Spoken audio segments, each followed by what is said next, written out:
बोल श्री कृष्ण कन्हैया लाल की जय। स्वामीनारायण भगवान की जय। श्री वल्लभाधीश की जय। सच्चिदानंद रूपाय विश्वोत्पत्त्यादि हेतवे तापत्रय विनाशाय श्री कृष्णाय वयं नमः। नमो भगवते तस्मै कृष्णायात भूतकर्मणे रूप नाम विभेदेन जगत क्रीडति यो यतः। प्रभुनंद कुमारो में स्वामिनी वृषभानुजा कृतार्थोहम कृतार्थोहम कृतार्थोहम न संशयः। प्राकृत धर्मानाश्रयमप्राकृत निखिल धर्म रूपमिति निगम प्रतिपाद्यम यत्तच्छुद्धम सा कृतिस्तौमि। नाश्रितो वल्लभाधीशो न च द्रष्टा सुबोधिनी न राधी राधिका नाथो वृथा तज्जन्म भूतले।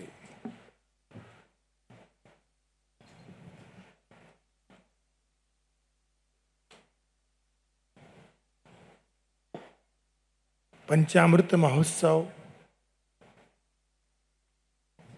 मंगल पर्व महामंगल उत्सव आ मंगल सभाना अध्यक्ष एवं भगवान श्री लक्ष्मीनारायण देव वड़ताल गादी परम पूज्य धर्म धुरंधर आचार्य 1008 श्री अजेंद्र प्रसाद जी महाराज श्री आपनो जन्मोत्सव ने अनेक अनेक मंगल बधाई और शुभकामनाओं।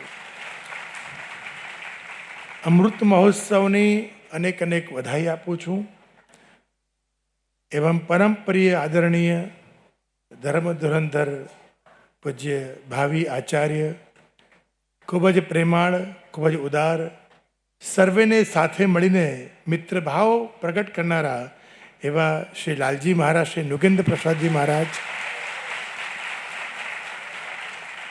हमारा मोटा लालजी वैष्णव संप्रदायना युवा आचार्य श्री चिरायुष्मान सानिध्य कुमार जी बाबा श्री महोदय श्री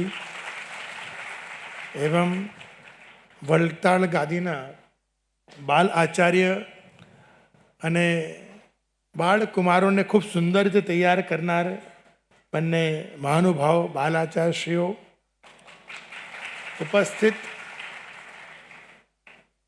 विराजमान श्री संत समाज उपस्थित आनंदथी आवेला श्री धारासभ्य श्री उपस्थित आमंत्रित मेहमानों सुंदर अलौकिक पदगान करीने भजन कीर्तन धून द्वारा खूब सुंदर रीते कर्णप्रिय संगीत आपनार सर्वे महानुभावों सुंदर संबोधन करता पूर्व वक्ता श्री व्यासपीठ पर विराजमान श्री संत श्री एवं आजे साची दिवाળી मनावा आवेला कारण के गुरुनो जन्मोत्सव हरिभक्तों माटे ज दिवाળી ज कहेवाय।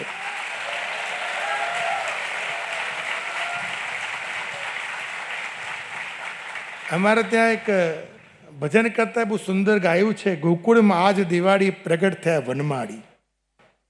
तो भक्तों माटे तो ए ज दिवाળી है कि जारे एना गुरुना दर्शन एने थाय। आजनो दिवस तमारो छे। जन्मांतरे भवेत पुण्यम अनेक जन्मोना पुण्य भेगा थाय त्यारे गुरु मळे छे। हमारा वल्लभाचार्य जी कहे छे अज्ञात मिरांधस्य ज्ञानांजन शलाकया चक्षुरम मिलितम येन तस्मै श्री गुरुवे नमः। तमारा जीवन अंधकार ने प्रकाश तरफ जे लई जाए ए तमारा गुरु कहेवाय छे। ए तमारा गुरु छे। ज्यां ज्ञान नथी अज्ञानનું અંધકાર છે અને ગુરુચરણ જ્ઞાનનું પ્રદાન કરે છે। આજના સમયની વિચલિત પરિસ્થિતિ શું છે? જેને સત્સંગ નથી એને બહુ ગુરુ પ્રિય નથી કારણ કે એના મનમાં થોડું અભિમાન હોય ને ગુરુ હંમેશા અભિમાનનો ઘડો તોડે છે। પૂજ્ય મહારાજે બહુ સુંદર વાત કરી બહુ સુંદર અદ્ભુત વાત કરી તોડો ફોડો ને જોડો। આપના આ મંગલ વચનામૃત બહુ ઓછા શબ્દો હતા પણ માર્મિક હતા। બહુ સુંદર વાત કરી। તો મનુષ્ય ગુરુ પાસે આવતા સંકોચ કેમ કરે? હજારો લાખોની સંખ્યામાં સેવકવૃંદ હોય, પણ અમુક સંખ્યા કેમ આવે? કારણ કે મનમાં રહેલું અભિમાન એ તમને ગુરુ પાસે આવવા દેતું નથી. અને ગુરુનો સ્વભાવ છે કે શિષ્યને હંમેશા સાચું કેવું. હરિભક્ત કેવો પણ હોય, સાધન સંપન્ન હોય કે નિષ્કંચન હોય, એને સાચો માર્ગ બતાવો ગુરુનો ધર્મ છે. અને ગુરુ જ્યારે સાચું કહે છે ને, આજે દરેકને સાચું સાંભળવું ગમતું નથી ભાઈ. આ બહુ સાચી વાત તમને કહી દઉં છું કે આ રઘુવીરવાડીમાં તમે બેઠા છો, સાચું સાંભળવું જોઈએ તમારે. એટલે જે દિવસે તમને સત્ય સાંભળવાની ટેવ પડશે ને, એ ગુરુચરણ સિવાય અન્ય કોઈ જગ્યાએ તમને જવું જ નહીં ગમે. અહીંયા જ બેસું કે મારે સાચું સાંભળવું છે, સત્યમાં રહેવું છે, એ સીધો દોડીને અહીંયા આવશે. તો આ આનંદ છે. પૂજ્ય શ્રી આદરણીય લાલજી મહારાજ શ્રીના આ સ્નેહાનુભાવથી ધર્મકુળ અને વલ્લભકુળનું મિલન વારંવાર થતું હોય છે. એકવાર એમનો જન્મોત્સવ હતો રાજકોટ નાગણે, અને ખૂબ સુંદર ત્યાંના હરિભક્તોએ, યુવાનોએ એટલું સુંદર આયોજન કર્યું ને આપશ્રી અમને એ વખતે યાદ કર્યા. અમે આવીને એટલો આનંદ આવ્યો હતો કે દરેક યુવાનોની અંદર એક જ ભાવના હતી કે અમને આગળ ભાવિ આચાર્ય જેવા નુગેન્દ્ર પ્રસાદજી મહારાજ જેવા જ આચાર્ય જોઈએ, જેમને બધાને જોડી શકે. એટલું રાજકોટમાં હજારોની સંખ્યામાં એક જ પુકાર મેં સાંભળી અને મને બહુ આનંદ થયો કે આજનો યુવાન જો સદમાર્ગ ને સાચો માર્ગ સ્વીકારે છે તો એને દુસંગ લાગતો નથી. એટલે ગુરુનું ચરણ તમને જાગૃત કરે છે, સાચવે છે. ભાગવતજીમાં આવે ને 12મા સ્કંદમાં પરીક્ષિતજી મહારાજને એમના ગુરુદેવ સુખદેવજી કહે, હે પરીક્ષિત, હવે તને પ્રભુના દર્શન થવા લાગ્યા છે અને હવે મારા જવાનો સમય થયો, કલિકાલ પ્રવેશ કરે છે ને હું જઉં છું. ત્યારે પરીક્ષિતજીને મનમાં એક પ્રશ્ન થયો, હે ગુરુદેવ, વિનંતી કરું કે શું? કે આપે કહ્યું કે કલયુગ આવી રહ્યો છે, તક્ષક આવશે ને મારે જવાનો સમય થયો છે, હું જઉં છું. પણ એક વિનંતી છે કે જ્યારે તક્ષક આવે ત્યારે આપ મારી સામે ઊભા હો, અને આપ મારી સામે હો ત્યારે તક્ષક મારી દંશ મારે. ત્યારે સુખદેવજી મહારાજ કહે, અરે પરીક્ષિત, મારા જેવું સામર્થ્યવાન યા કોઈ પણ ગુરુ, જ્યાં હરિભક્ત સામે કોઈ પણ ગુરુ ઊભા હશે ને, તો કોઈ તક્ષક નાગની એટલી તાકાત નથી કે ગુરુના સાનિધ્યમાં દંશ મારી શકે. જો આ કલયુગના દંશથી બચવું હોય તો ગુરુનું સાનિધ્ય સ્વીકારી લેજો. દ્રઢ થઈ જાઓ, અનન્ય થઈ જાઓ, સ્વીકૃત થઈ જાઓ, સમર્પિત થઈ જાઓ. જે સમર્પિત થઈ જાય એને શરણાગત થવાની જરૂર નથી. ગજેન્દ્ર મોક્ષમાં શું આવે કે સમર્પિત ન થઈ શક્યો એટલે શરણાગતિ સ્વીકારવી પડી, પણ આપણે પહેલાં જ સમર્પિત થઈ જઈએ ગુરુને તો શરણાગતિ પણ સ્વીકારવાની જરૂર પડતી નથી. એવા સમર્પિત જીવનની જરૂર છે. આજે અંદરનો જે કડવાશ છે ને એ નીકળી જાય. એટલે તો દિવાળીમાં ફટાકડા ફોડીએ છીએ, તમે ફોડ્યા જ હશે. એ ફટાકડા ફૂટી જાય ને એ પછી નવું વર્ષ આવે, એટલે જેટલી કડવાશ હતી બધી ફૂટી ગઈ, એ નૂતન વર્ષ આનંદ સાથે આવે છે.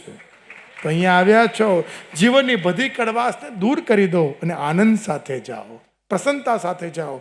ગુરુનું દર્શન, ગુરુનું સાનિધ્ય, ગુરુની દ્રષ્ટિમાં જ્ઞાન છે. ઘણા કહીને મારે જ્ઞાની થવું છે, કઈ દ્રષ્ટિમાં એને બેસી જજો. તમારી ઉપર દ્રષ્ટિ પડી ત્યાં તમારામાં જ્ઞાનનો સંચાર થઈ જશે. એ ગુરુનું કાર્ય છે. અંદર રહેલા દુસંગને દૂર કરે છે, કડવાશને દૂર કરે છે. અને અંદરથી કડવાશ દૂર થાય એટલે સત્ય ને પ્રેમનો પ્રકાશ થાય.